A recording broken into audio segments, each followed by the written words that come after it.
Kemarin dia cerita panjang bagaimana penamatan salah satu TK kami. Dia cerita bagaimana anak-anak itu, bagaimana pendapat orang tua. Saya senang sekali mendengar semua cerita dia. Itu yang Tuhan inginkan, komunikasi kita. Saudara, maka itu lewat ayat ini kita belajar. Mengapa kalau ada suami istri suka ribut dikatakan dasar kayak kucing dan anjing aja kamu itu.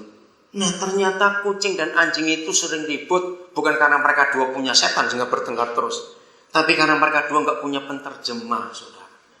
Maka itu mereka ribut terus, komunikasi mereka itu terputus. Maka itu kalau saya melihat pernikahan beda suku, wah itu saya akan cecer baik-baik. Awas, jangan kamu membiasakan pakai bahasa ibumu. Ayo jujur, saudara. Manusia itu kalau marah itu paling puas kalau bisa pakai bahasa ibu. Contoh gini lah, sepintar-pintar saudara bisa bahasa Inggris, marahlah bahasa Inggris. Enak gak? Nggak enak.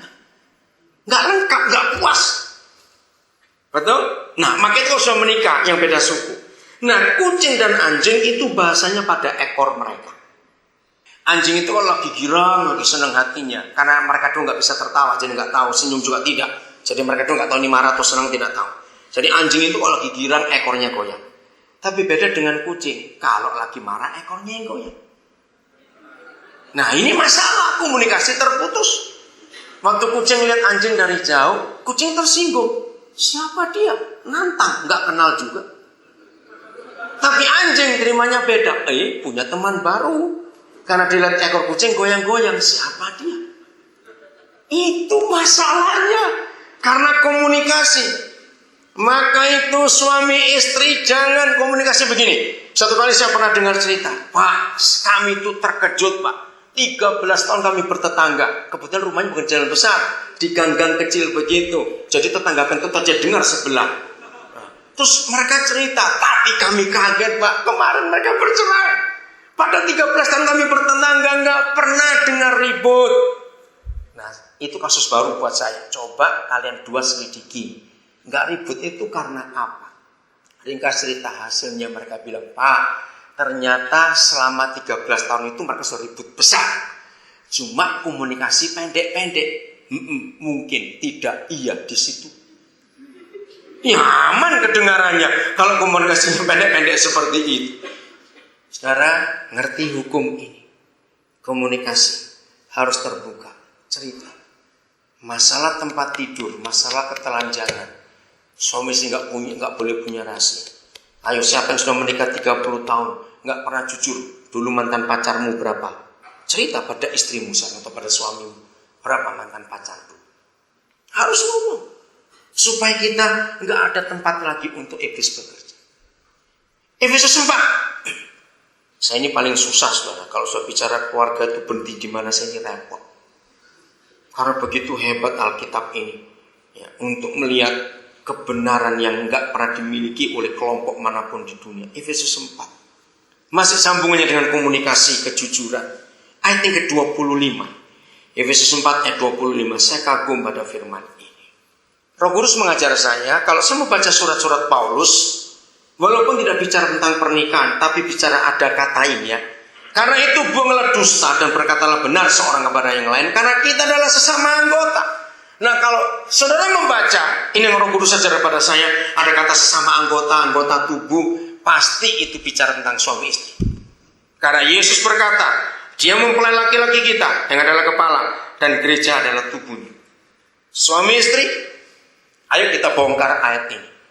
Dengar ya, yang belum menikah, engkau simpan ini, supaya besok kalau kalian menikah, jangan buat salah yang sama.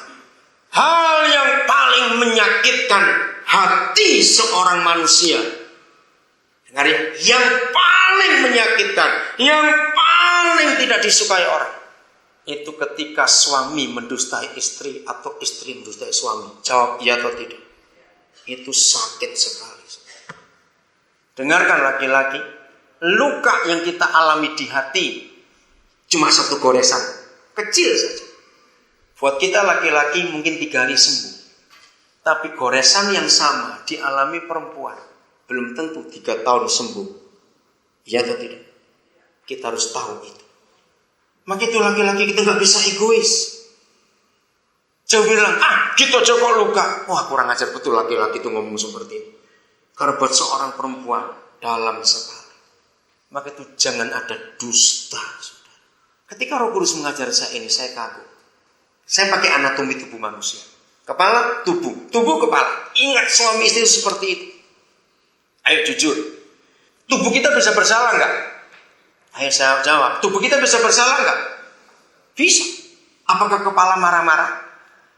Tubuh kok sakit-sakitan terus. Capek aku ini punya tubuh kayak kamu begini. Terus saudara potong tubuh saudara, terus cari tubuh lain, mati. Begitu pula tubuh. Sakit hati dengan kepala. Suka pusing. Tubuh gak bisa bilang, oh ganti kepala aja. Karena kamu pusing terus begitu. Tunggu dulu. Kepala pusing itu gara-gara lehernya. Siapa lehernya? Istri. Goyang terus leher itu. Suami gak bisa tenang. Maka itu Amsal 31 ayat 25 itu bagus.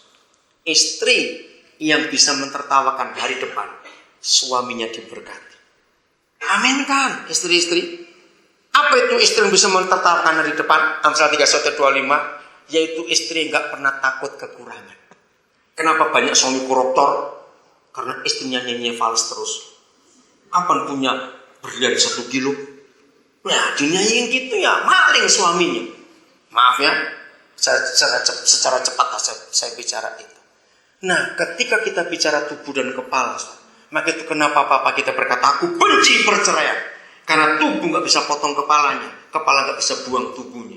Amin. Kita harus terima apa adanya. Nah, dari tubuh dan kepala ini, yang saya paling kagum, di antara semua yang papa ciptakan, namanya saraf refleks. Tahu gerak refleks? Hebat sekali, saya kagum sekali. Saudara, di dalam dunia medis, orang itu tinggi maupun pendek, maka kecepatan pengolahan data refleks itu, misalnya ujung ibu jari kaki itu nyentuh api, tapi mata nggak lihat, dia lapor nggak ke kepala? Panas. Bayangkan kalau orang itu tingginya 180 misalnya, dengan yang satu lagi cuma 155 misalnya, gerak refleksnya itu kecepatannya sama.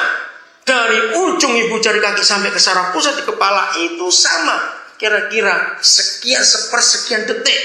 Panas, langsung kirim perintah. Panas, otak terima perintah panas. Ini diolah dulu.